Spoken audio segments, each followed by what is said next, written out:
My name is Elliot Swincher, here reporting for WJHI TV Studios, and my co-host, Michaela Robinson, as your co-host. And we are here today with a very special guest, Superintendent of Greater Clark County Schools, Mr. Laughner.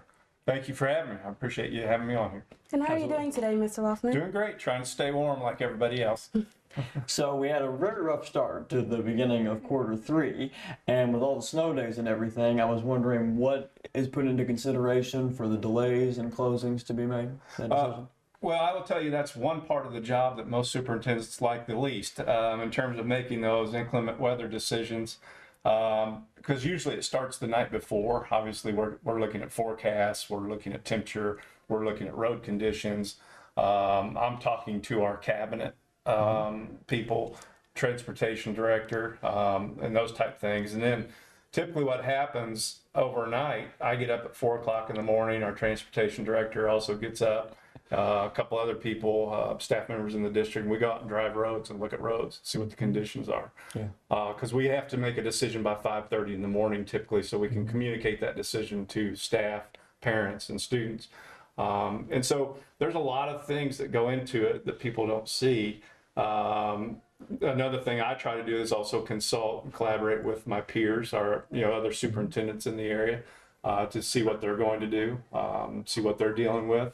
And so we try to take all that information into and factor that in and then make a good decision. Obviously, school safety and student safety is number one priority. For example, like yesterday morning, we knew it was going to be very, very cold, and it was going to be close to that -10 threshold that we use as far as temperature.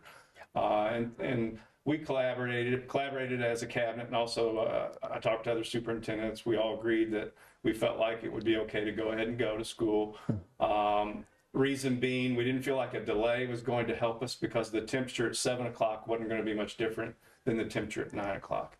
And also our transportation director had informed me that the morning before, when it was very, very cold, we didn't have any problems bus-wise and transportation-wise and picking up students. So, and then the other issue, I saw in the weather forecast is it was going to warm up. It was going to get up to the mid-20s, if we want to call that a warm-up, but it was going to warm up throughout the day and we would have been fine.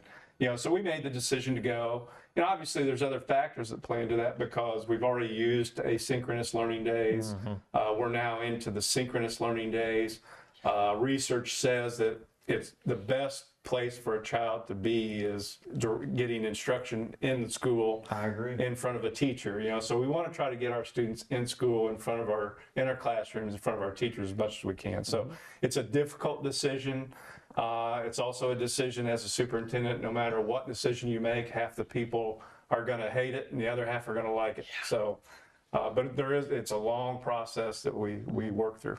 And then I guess to come off of Elliot's question, when it comes to making decisions about weather, anything about school, how do you handle or how do you deal with the criticism of students, parents, and teachers? Well, I listen to it, obviously, because I like to get feedback from students, parents, staff on what issues that we had, when we decided to go ahead and go to school, whether it was ice on a sidewalk somewhere or a parking lot was slick or we had a refreeze or we have some HVAC units maybe not working properly in certain schools. So I appreciate that feedback, honestly. I mean, and also our transportation director appreciates that feedback because he needs to know, what roads are difficult to get down, what stops are not safe, because of piles of snow or ice and those type of things. And on the topic of the new elementary school, Pike Elementary, that Jay Lake, the architecture firm, was a part of, what do you hope that the facilities will have to offer when this opens? Oh, well, it's going to be a fantastic facility. I did a walkthrough about a month ago, and it's just going to be great. I mean, one of the things that allows us as a district is to be more efficient. The 3 new elementaries we're currently building will replace the 5 oldest elementaries in our district. Very cool. And that brings efficiencies in maintenance costs, staffing costs, and also just how we do business as a school district in terms of professional development with teachers and those type of things. So they're going to be fantastic facilities. We're really pleased with the progress so far, and also they're on schedule to open in July of this coming summer, and Do you so know when a ribbon cutting date is, maybe? not yet, but we will have a ribbon All cutting. right. We'll also have an open house for hope the to be there. community to walk through and see it. But they're fantastic buildings. The building in at Parkwood Elementary will be a fantastic building also. So we're very excited and proud of what we're doing in that area. Absolutely. No, I'm definitely excited for the new Pike Elementary. My cousin actually named the elementary school, so I'm excited to see how it works and the process of the elementary going.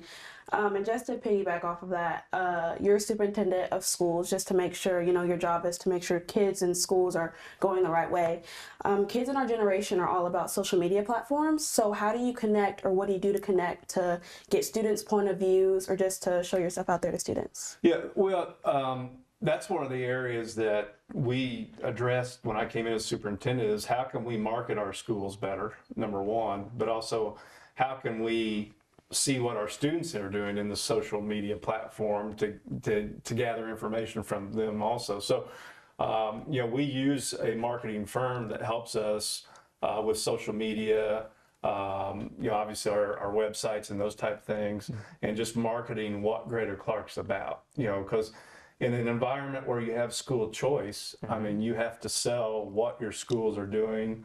And we have some great things going on in this district, whether it's radio, TV, or our academy model, the transformation of our school facilities in terms of what we're doing. Budget-wise, we've flipped our budget to where we were in very poor shape 6 years ago. Now we're in great shape with our budget. Yeah. And also how we treat our employees. I mean, I think as a district, we've done a good job of increasing pay and benefits for our employees. Right. And so it's, but getting feedback from students is very, very important to us because we want to know, are our students having a great experience going through our schools, and are we preparing them for obviously that, the experience they're going to walk into after they're done and after they graduate. And in regards to Fanning Howie and the Jeff High Auditorium, what would you like to add about what those facilities left to offer? Well, I'm so glad we're doing that project for not only Jeff High and Greater Clark, but also this community. I mean, I don't think people realize what that natatorium is going to do for this area. I mean, it will not only serve our students in Greater Clark and Jeff High, but also there will be probably 400 or 500 kids in that natatorium every weekend, with swimming events and things like that, which obviously that also drives economic development, and that means people from out of this area are going to come in here and stay in our hotels, eat in our restaurants and things of that nature. But I think it's a fantastic addition. Jeff High has always been known for swimming and has a proud tradition of that. And this will only enhance that. And what we're trying to create, whether it's the natatorium, the tennis facility, or the schools, we're trying to create environments where kids want to be. They want to stay, and they want to enjoy themselves in that environment. And it's also a good environment for the people that work there too. And you're doing a very good job of it, I think. Thank you. You're welcome. I appreciate that. It's something that's I'm very passionate about. As I've been in this district for 20 years, and I've been in every school going back 20 years. And the most concerning thing when I took over as superintendent was the condition of some of our facilities, and we needed to transform our facilities. And so I so appreciate the fact that we're now getting that done, but also the fact that the community members are supporting us doing this. And I say this all the time. We're doing it without raising taxes or having a negative impact on our property taxpayers. So we've kept the tax rate the same, and so. I think over the next 2 or 3 years, you're going to see these things be finished and completed, and people are going to be very pleased with what they look like. So then I guess based off of how, as most people know, that we did get a new baseball field. Yep. How do you go about making decisions like that? Is it more of like a personal preference, or do you go off of Jeff community's opinions on getting a new field or not? It's a combination of all the above. When I first came in as superintendent, we did a facility study, where we had an architectural firm and engineers come in and review every school. They looked at everything in every school we had, including HVAC, plumbing, electrical, technology and all of it, and then they also looked at our facilities outside, and they gave us a report on what needs, needed to be addressed immediately, which ones could hold off 3 to 5 years, and which ones you could wait 10, 12 years on, and it was a lot, it was a lot. I mean, we were told by architects during that time that we had the worst lot of elementaries in the state of Indiana. Like, our elementaries were in such bad shape, facility-wise, that they needed to be addressed right away. That's why we're building these 3 new elementaries to replace the 5 oldest. But we were also told, hey, your athletic facilities are getting in pretty bad shape, whether it be for parking or bleachers. If you remember back the old football stadium, the reason we redid the football stadium here at WJHI first was the concrete pylons that were holding up the steel girders were starting to erode. Yeah. And the Very last thing I wanted on my resume as superintendent was, 3,000 people to be at a football game and the bleachers collapse because Yeah, that would not be good. they were so old. So it's things like that that that needed to be addressed, and so we're addressing them. All right. Any final thoughts or anything else you'd like to share about yourself? No, I'm just real happy to be the superintendent of Greater Clark. I think we're moving in the right direction. Like I said earlier, we're transforming our facilities. We've improved our budget a great deal to where we're now competitive in the marketplace or leading the marketplace in terms of salary and benefits for our staff, and that's where we should be as a district.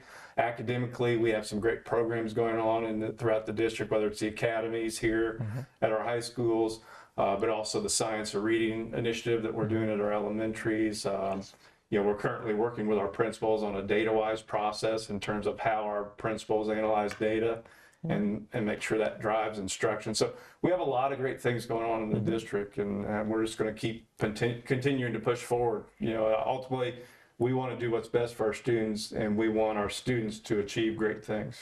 All righty. Well, that sounds good, and thank you very much for being here.